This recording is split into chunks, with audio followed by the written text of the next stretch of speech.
Markle has just been dumped again, fresh off the Jordanian humiliation. It's also been revealed that Harry and Meghan plan to rebound from this latest flop with another tour of Australia. In this video, we are uncovering one of the most explosive and consequential chapters in the modern history of the British royal family.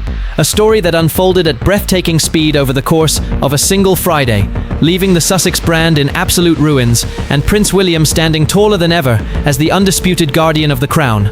If you have ever wondered how far Harry and Meghan have truly fallen from grace, what you are about to hear will leave you speechless. Stay with us, because this story is moving fast, the stakes are historic, and every single detail matters. Let us set the scene.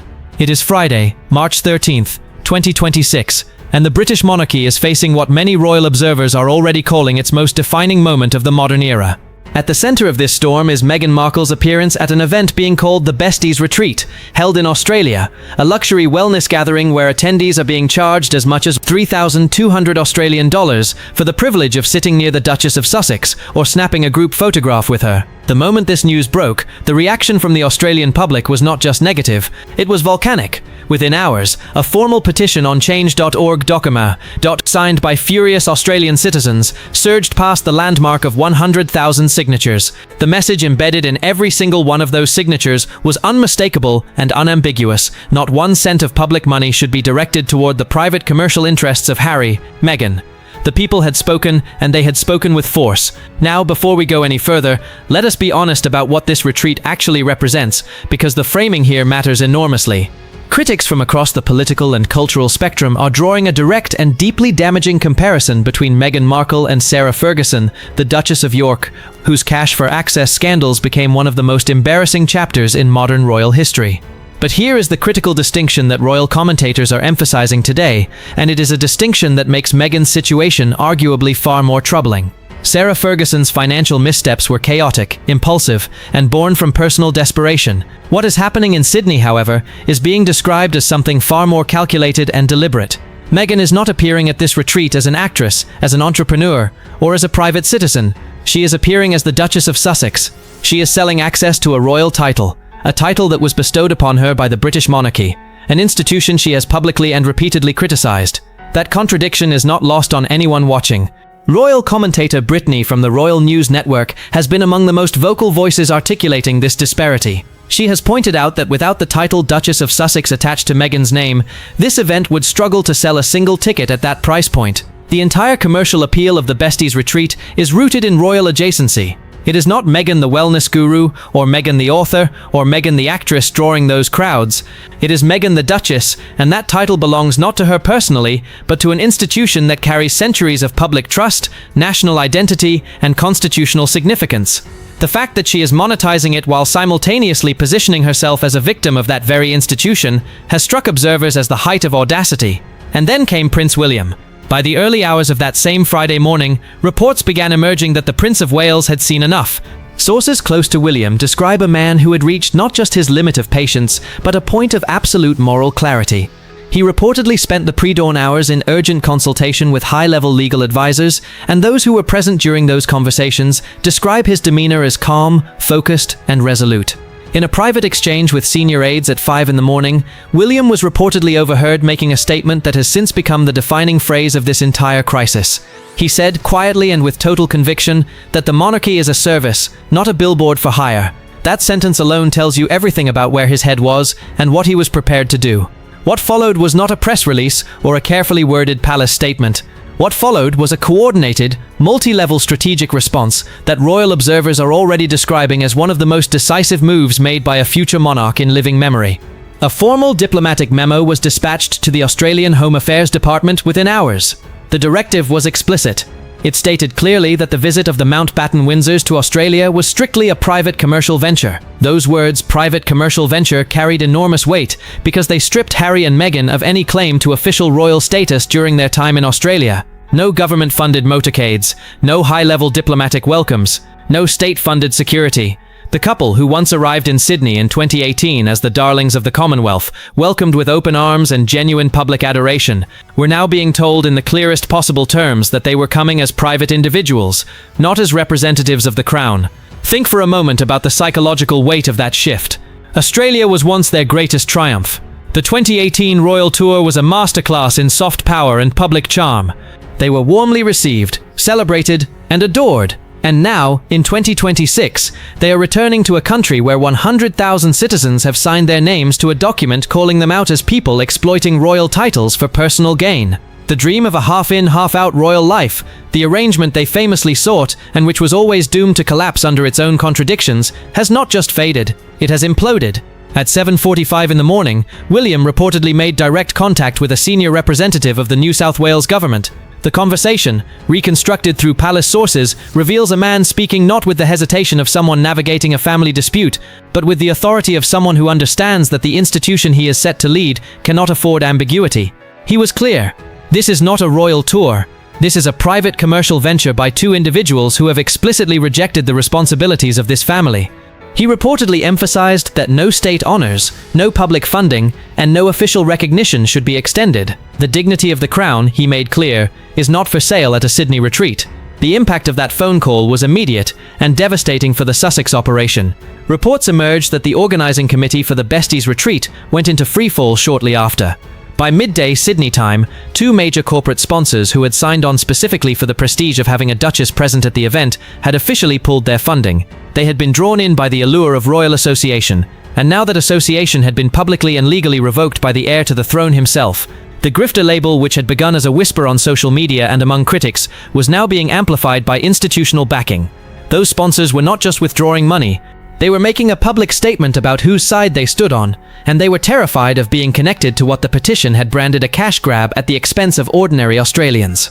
By the early afternoon, the financial picture had grown catastrophically worse. Reports confirmed that the Besties retreat had lost over 60% of its corporate sponsorship. 60%. That is not a setback. That is a collapse. And it was happening in real time, in full public view, with the signatures of 100,000 Australians sitting on the Prime Minister's desk as a testament to how thoroughly the Sussex brand had been rejected by the very Commonwealth they once hoped to charm. Throughout all of this, the contrast between the two brothers could not have been drawn more sharply or more painfully.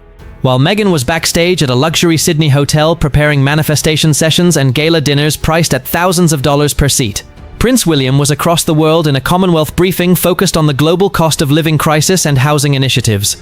He was not performing service, he was doing it, and the world noticed. Royal commentators, journalists, and ordinary observers alike drew the same conclusion. Here was a man who understood that his title represents a debt he owes to the public, standing in contrast to a couple who seemed to believe that the public owed something to them. The financial consequences of William's steel strike extended far beyond the retreat itself. By late afternoon California time, multiple major Hollywood talent agencies and lifestyle brands that had reportedly been in discussions with Meghan for potential partnerships had suspended all negotiations.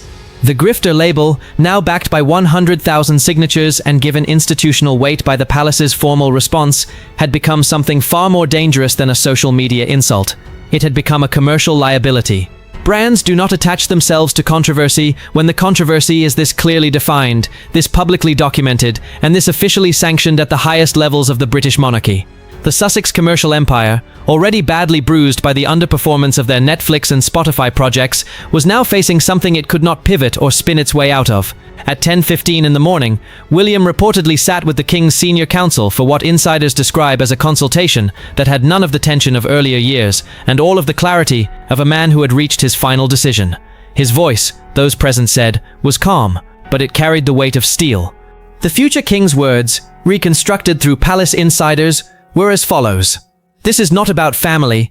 This is about the survival of the crown." He went on to state that the honors of the United Kingdom cannot be sold like tickets to a poolside disco. If they wish to be private citizens in California, he said, they must relinquish the right to represent the Windsor name. The bill has come due, and we are no longer paying it. These are not the words of a grieving brother. These are the words of a king in waiting who has drawn a permanent line. And then came the legal dimension, the move that royal observers are describing as the true hammer blow. Under the direct advice of Prince William, King Charles reportedly authorized a formal clarification of status regarding the 2020 Sandringham Agreement. This clarification explicitly forbids the use of any royal title for commercial gain, including manifestation workshops, lifestyle retreats, and the sale of wellness products tied to the Sussex name. What William has effectively done is transform the Duchess of Sussex title from an asset into a restriction. You may hold it, but you may not sell it. You may carry it, but you may not trade it. The title, once a golden key to commercial opportunity, has been converted into a ceremonial footnote, present on paper, powerless in practice. The Australian government's response to William's directive came by 3 p.m. Sydney time, when officials publicly reaffirmed that because the Sussex visit was classified as strictly private and commercial, the security bill, estimated at over $5 million, would not be covered by a single cent of public money. For a couple whose streaming deals have collapsed, whose commercial ventures have underdelivered, and who are financing a $16 million California mansion, a $5 million security bill is not a minor inconvenience. It is a body blow.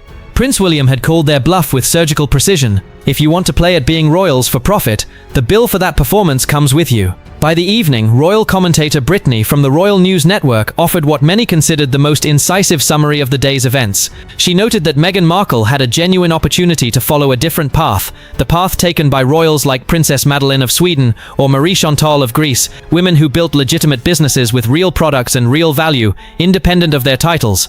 Instead, the Sussex model has consistently relied on the gravitational pull of royal association to generate revenue, while simultaneously rejecting the responsibilities that give that association its meaning. That is not entrepreneurship, it is exploitation. And on March 13, 2026, the world finally said so loudly enough for it to matter. In a private conversation with a close confidant late in the afternoon, William was reportedly overheard making a statement that has since been widely shared among palace insiders. He said that legacy is not a product to be sold in a gift shop. It is a burden to be carried for the people. He said that today, the heritage of his mother and his grandmother could no longer be used as collateral for a Sydney bank account.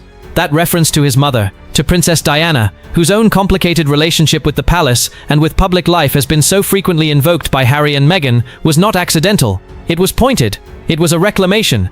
Officials in Ottawa and Wellington are already reportedly reaching out to Kensington Palace to understand the new protocols that govern the Sussex's status when travelling to Commonwealth nations. The precedent set today is not limited to Australia. It is a framework, a clear, replicable, legally grounded framework for how the palace will respond if Harry and Meghan attempt to leverage their titles in any other country. The loophole that allowed them to walk the line between royal celebrity and private citizen, drawing on the benefits of both without accepting the burdens of either, has been permanently closed. The psychological impact of all of this on Meghan Markle specifically is something that royal commentators have been reflecting on with genuine seriousness. For years, Meghan has constructed a public narrative in which she is the protagonist of a story about endurance, resilience, and rising above institutional cruelty.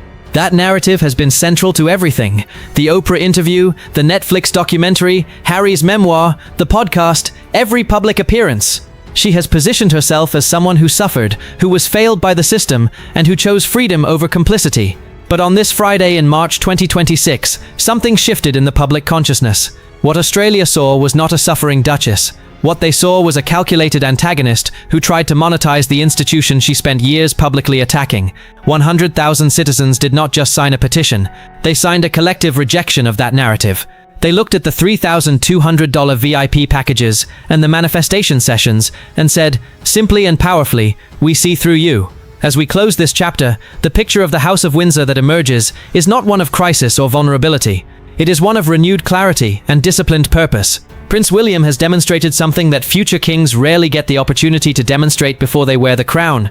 He has shown that he can act decisively when the institution demands it, that he can separate personal grief from professional responsibility, and that he understands the monarchy's power rests entirely on the trust of the people it serves. He has shown that titles are not trophies, they are tools of service, and they belong to those who use them that way. The theatre, as Kensington Palace has made clear, is closed. The cosplay tour has reached its final destination.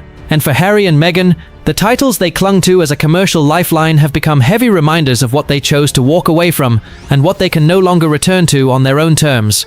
If you found this breakdown valuable, please take a moment right now to hit the like button. It helps this channel reach more people who are following this story. And if you want to stay right at the center of every royal development as it happens, subscribe to this channel and turn on notifications so you never miss an update. We are covering this story in full as it continues to develop, and trust us, this is far from over. Now here is a question we genuinely want to hear your thoughts on, and we want you to take a moment to think carefully before you answer. Do you believe that holding a royal title while simultaneously rejecting the duties and responsibilities that come with it is something that should be legally and permanently prohibited? And if so, where exactly should the line be drawn between a royal's right to a private life and their obligation to the institution that granted them their status in the first place? Leave your answer in the comments below. We read every single response, and your perspective genuinely shapes how we cover these stories. Thank you for watching, and we will see you in the next one.